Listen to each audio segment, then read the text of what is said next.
welcome to the vlog. I'd wanted to sit in the garden this morning to help wake me up a little bit, but it was raining so I couldn't.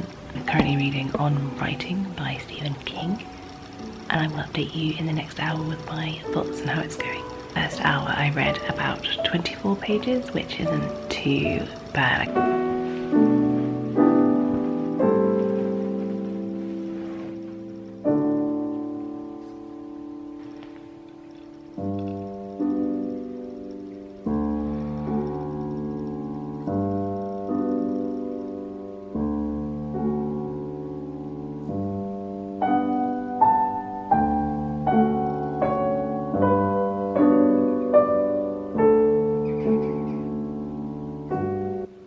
Good morning, it is 10 to 8, I don't know if you can see that, and we are 3.5 hours into our readathon. I am so excited to start my Stephen King readathon. I thought I'd share with you some of the books that I'm thinking of trying to read in this 24-hour window. I don't know if I will finish all of them, I don't know if I will finish a single one. I just want to see where this goes. I've never taken a full 24-hour window to myself just to read. Life and work and family and things are busy, so this is such a treat to be able to have carved this time out to read some books. The big bad boy of the 24-hour readathon that I want to try and read is Christine, and this is a Stephen King classic. I really love this particular edition, if you can see the cover there. My copy is, I think it's about 600 odd pages, 597, and I don't know if I'll be able to read that in a 24-hour reading window. I won't be able to read solidly for 24 hours. I will need to have food, have toilet breaks. I've got a couple of errands that I need to run today, and so I'm going to try and fit as much reading while staying awake for 24 hours, but I cannot sit for 24 consecutive hours reading. If you can do it, what a gift, what a skill. A one-sentence review of this book would be that my understanding is the plot is about a haunted or possessed car that then possesses and turns the owner of it ill or evil or something that's going on. I don't know if it's particularly a paranormal story or what it is. The blurb is really creepy, and this is one that I've wanted to get to for a while. This morning I was reading Stephen King's non-fiction work on writing, a memoir of the craft. I have read 87 pages so far, which is, I think, is quite good for me considering how groggy I am. Really loving On Writing. I think it's the only non-fiction piece that I've read by Stephen King. I've read a couple of essays and pieces that he's written for online journalism or like some American magazines, but this is wonderful. It's so well written and very moving, and I didn't expect it to have as much humour and mirth. It's also not what I thought it was going to be. I thought it was going to be something of a creative writing book, or something of a style, the skills of writing, something to do with how he writes. I thought there would be more direction to artists and his reflections on his writing and his craft, and it's not that at all. So much of this is actually autobiography, and he's talking about how he became a writer as much as how he writes on a day-to-day basis. There's such a moving chapter in this where he is talking about the first time he sold Carrie, and it was the publishing rights that were sold, and he was given a 6-figure sum for it. He was living in a very small apartment and going through a lot of financial hardship, and you can feel the awe and the relief to know that this work is being published, and it's just a delight to read. There's also some particularly moving chapters about his sobriety and his relationship with drugs and alcohol, and also art and writing, and some of it really deeply, profoundly resonated with me as someone who is also sober. I was feeling very, very moved at like 5:30 this morning. I was thinking, oh my goodness, I wasn't expecting this book to have so much heart. I was expecting something much more prescriptive and much more guidance based. So it's right now it's a 4 to 5 star already, and I'm 35% of the way through. Like it's been surprising, and I'm really enjoying it. I also have Nightmares in the Sky, which I've shared with you, I think, on my previous video haul, which is another Stephen King book. I really don't know much about this at all, but I will share with you when we get there and find out what exactly is going on.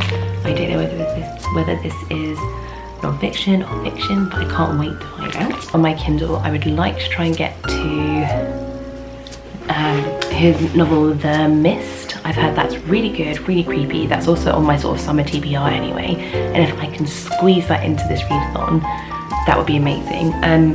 It just depends how tired I get, because I've realised already only in the couple of hours that I've been reading, the amount of pages that I'm getting through is fluctuating quite a lot. So whether I get through 600 pages of this and manage to finish on reading, I would be more than happy. If I even finished this and I just had a beautiful day learning more about Stephen King as a writer, this would be enough for me in the 24-hour readathon. If by some miracle I get through 4 books, it also have Revival, which is another one that I would like to get to maybe this summer. We are going to make a super quick bacon butty, cup of tea, and then crack on with some reading.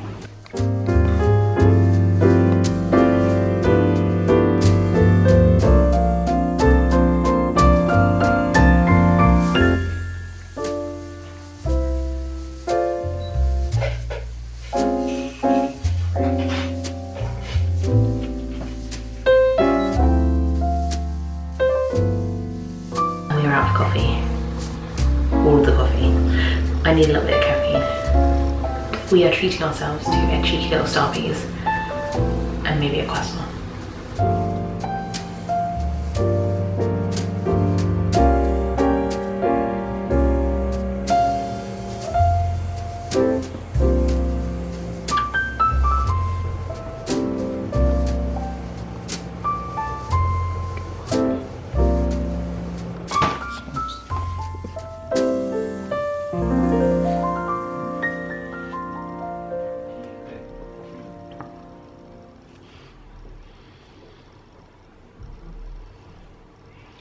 Because I am really enjoying on writing, and I feel like I will be much more incentivized to finish reading it, I'm now going to start reading Christine, because I don't know if I'm going to like that book, and if I end up DNFing it, or I'm not sure how motivated I will be to push through in the late hours of the day if I want to keep reading it, because like as I get more tired, I anticipate that my amount of pages that I'll be able to get through is going to decrease. And so I'm wondering with Christine, let's see if we like it as well, give it a couple of hours, see if we want to keep that on our 24-hour readathon, and then at least I know I'm really loving on writing, and that will push me through to at least finish hopefully 1 book in the readathon.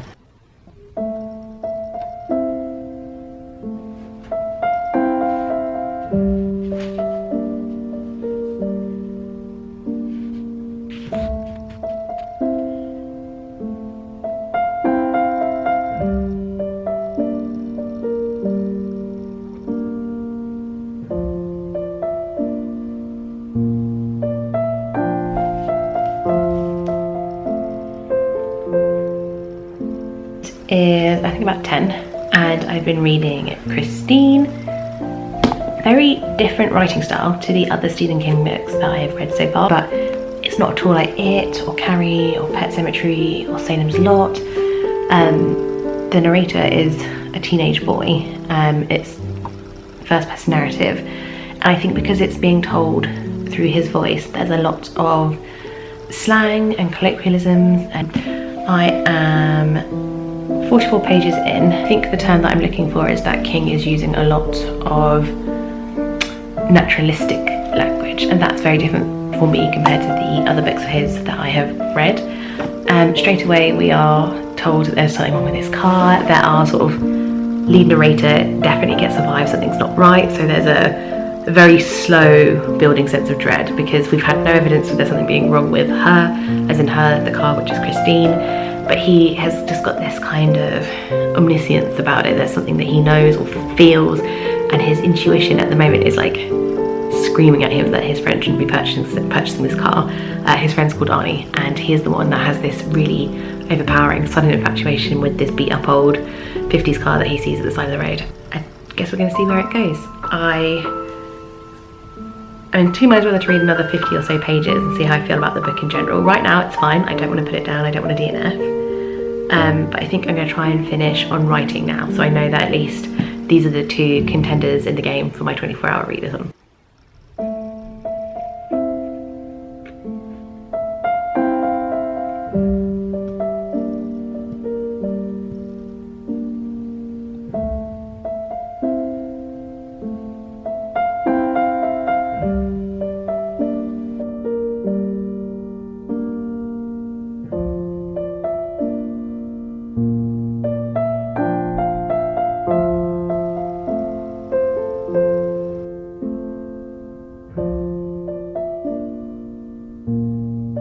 reading for the last 45 minutes or so. The next part of the book has actually now turned into more about the craft of writing, which is what I thought more of it would be. But I don't mind at all that we had that sort of the first third of being the sort of autobiography part of it. Like, that was wonderful. We learn a lot more about King's approach to and use of language, and also he writes extensively about his hatred of the use of the passive.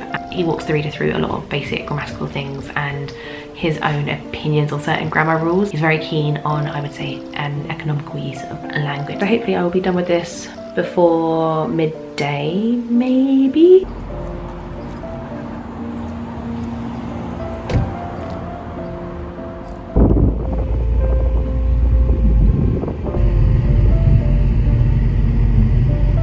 We are back from running some errands. I have finished on writing and I adored it. I would give it 5 stars. My summarising thoughts of this book is that it really shifts and starts to become more meditative on the art of writing, like even more insightful and reflective of how King approaches his art, but also he was very revealing with some of his methodology, and he was very open about the fact how hard writing can be and how much dedication it takes. He spoke deeply of his dedication to his art as well, and the hours that he personally puts in.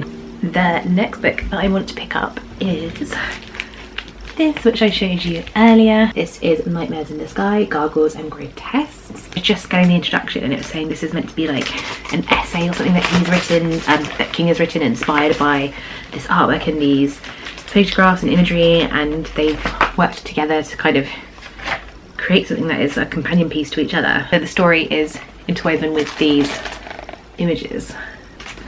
I'm like, oh, that one's really cute. Hang on, let me show you this little bat pig thing. So cool. My copy of the really nice hardback is an ex-library copy. It's from America originally. I was just looking at the library stamps and markings, and it's been, they call it discard, whereas when I used to work in libraries, I think we used to say discharged. I've also got myself a little can of sparkling water, which is my favourite. Although every time I grab a can of this, it reminds me of Special Brew. My granddad, my late grandfather, used to drink Special Brew, and it was always in this sort of goldy bronze long can. I mean, it also kind of looks like a energy drink, but it's not. It's mango chainsaw, and it says murder your thirst. Yum.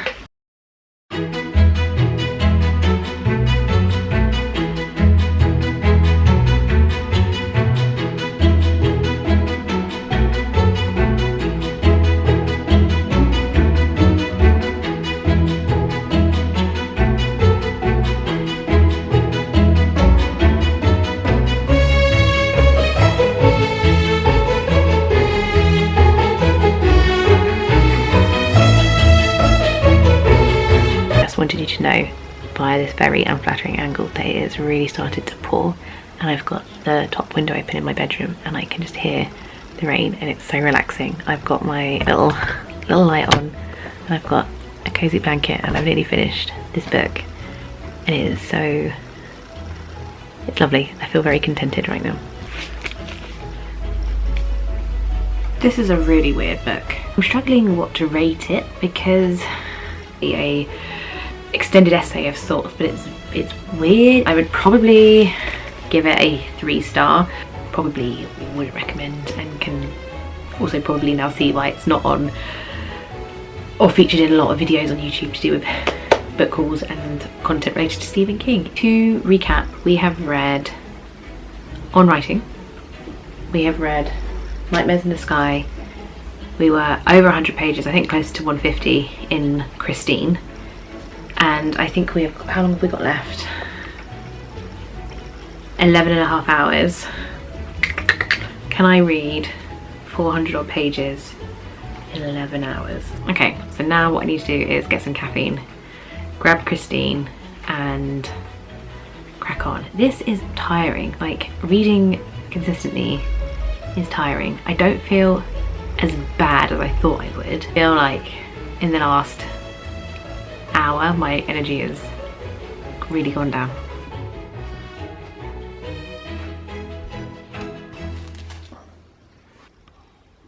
I fell asleep for an hour. I've got 10 hours 15, just gone 6. I need to try and finish this book in 10 hours. I got to 179 before I fell asleep.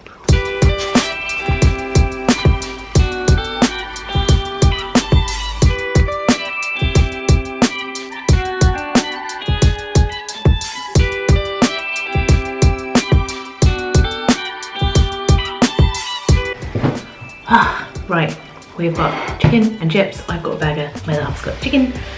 I'm just gonna carry on as I mean to.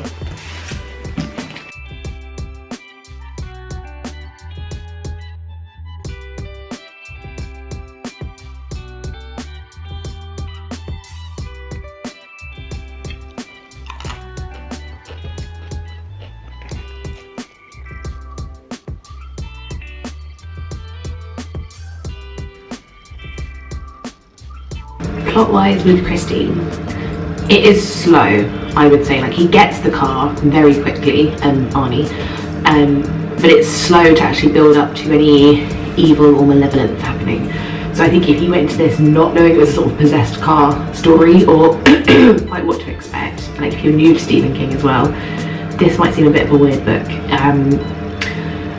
because 200 pages or so in, nothing overtly awful has happened, and it's just one very regular narrator and his quite annoying friend. So the guy that owns the car, Arnie, is what I perceive to be a little bit it's almost over the top how much of a dweeb he is, or how much of a loser he's kind of being presented as, and he comes across as quite like he's testing our narrator's patience a lot, and his behaviour is erratic, and I think that's obviously because of the influence of the car, I think, at this point. But at the same time, if you weren't too sure what was going on, you might think, God, this guy's just a straight up arsehole. We've had a lot more backstory about the older man who originally owned the car before Arnie, who is now deceased, and it felt a bit heavy. It was just a little bit, just sort of chunk of narrative that made that sort of section go by a little slower than the previous ones. But now we're back to the two lads, and Arnie's trying to fix up his vehicle and stuff like that, and it is a slow building. So I'm over a third of the way through, and I was hoping for a little bit more pace, but we shall see, because 400 pages is still a lot to go, so we shall see. I'm going to carry on reading and I will update you.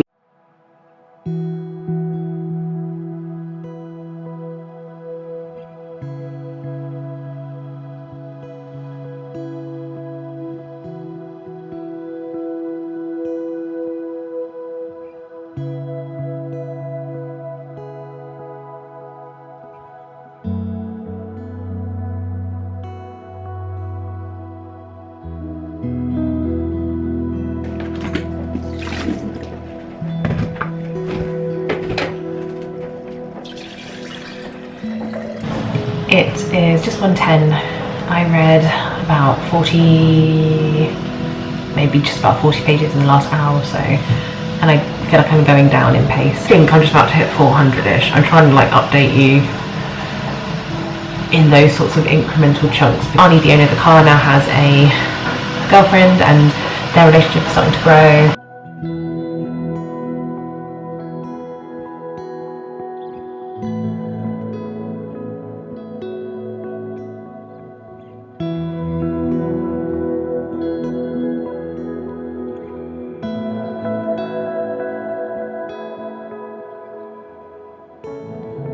Good evening. It is, can you see, 11:30. I'm starting to feel bored. Like bored of reading. Like I have reached my capacity for my favourite hobby, and that is after 19 hours of on and off doing it basically, and that, I think I've reached my limitation.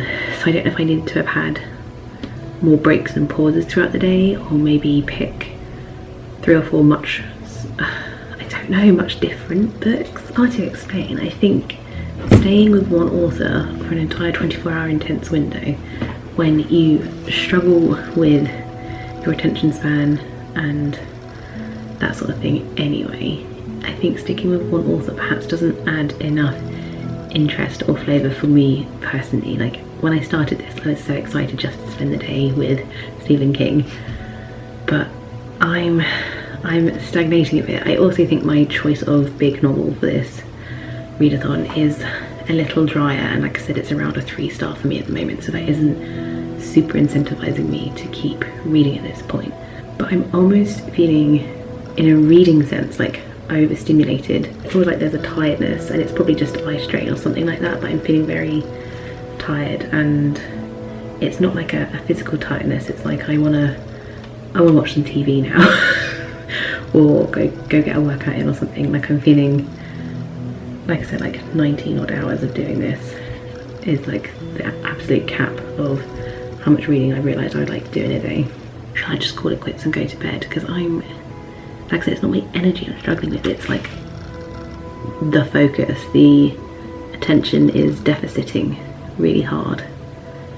And if you have any kind of neurodivergence, I'm sure you can appreciate how hard it is to channel your attentions or energy sometimes when you are absolutely depleted of the incentive to actually do the heckin' reading or do the heckin' task, whatever it is that you need to do.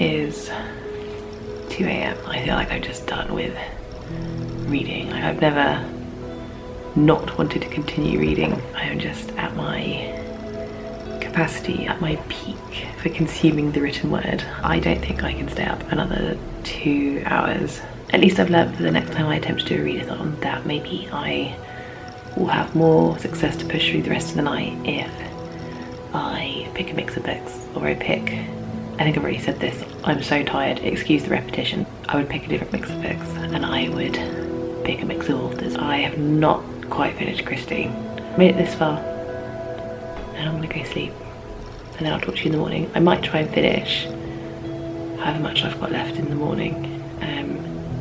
My camera is resting on the book currently. Good afternoon, it is the next day. I wanted to just share some concluding thoughts with you.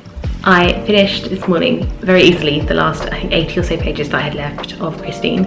Overall, I would give this a solid 3.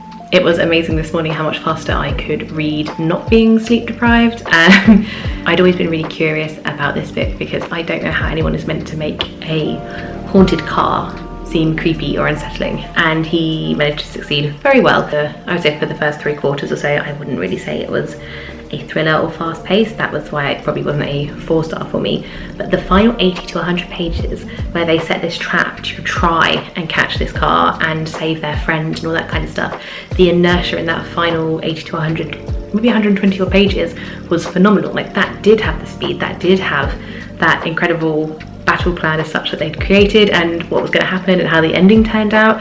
But for the other sort of 400 or so pages, I did not find the pacing particularly gripping. It is certainly one of the more unique horror books that I've read in that regard, and so that's why I gave it a solid 3, maybe a 3.25, maybe a 3.5. But I'm glad I've read it because I was, like I said, I was so curious about how they could make this scary, and it almost succeeded. Next we had Nightmares in the Sky. This was a weird one. I think I only gave this a 2, maybe a 3, I can't remember. I was pretty tired yesterday. I wouldn't recommend this for Stephen King fans. I don't think you're missing out on anything. I found the artwork and the imagery that accompanied the essay really beautiful. I just didn't find the narrative pull or the sort of non-fiction element of it to be particularly entertaining or engrossing, so this was barely scraping a 2 for me really. And finally we have On Writing, a Memoir of the Craft. This is a solid 5-star for me, probably one of my top 10 books of the year so far. This was so much more than just a sort of manual for writing, although it did have that in the middle section. I think I previously said I loved the autobiography parts that King revealed and shared about himself. I felt like I knew and learned so much more about him as a person, not just as a sort of almost mythic, godlike writer at this point. Like he's got such a status, and this was really humanizing.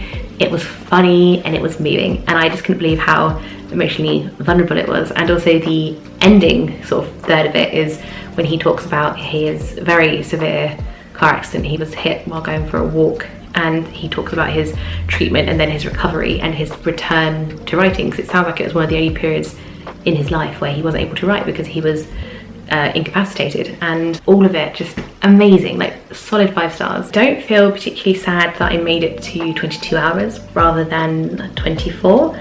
I still think that's a great feat, and also to be reading on and off for most of that period with only a sort of handful of small breaks really. I'm really proud of myself for actually sticking to it. How many pages did we read in total? So I got to about 500. My copy of this is 320, and then this was about 120 odd, I think.